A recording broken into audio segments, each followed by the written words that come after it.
If statement is one of the simplest and one of the most used functions in Excel. If you need to evaluate conditions and then take an action, then if statement is what you need to write. In this video, we'll look at the fundamentals of if statements. We have a list of people with their loyalty points.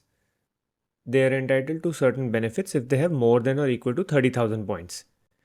We need to find out who all are eligible. Let's find that out using the if statement. If statement evaluates a condition and then lets you dictate what action to take if the condition is true and what action to take if the condition is false. So let's write if. The first parameter, as I just described, is the condition that you evaluate. The parameter is called logical test. We will write the condition of the test as B4 greater than or equal to B1 or 30,000. Fix the reference.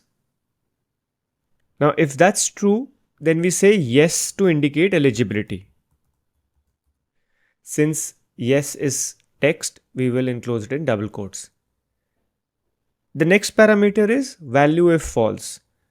Here we will write no in double quotes, as anyone who does not have points more than or equal to 30,000 is not eligible for benefits. Copy the formula. And you can see all those who have less than 30,000 points have a no written in front of them. So as you can see, this is very simple. If you do any kind of data analysis, then it is possible that you'll end up using if statements multiple times.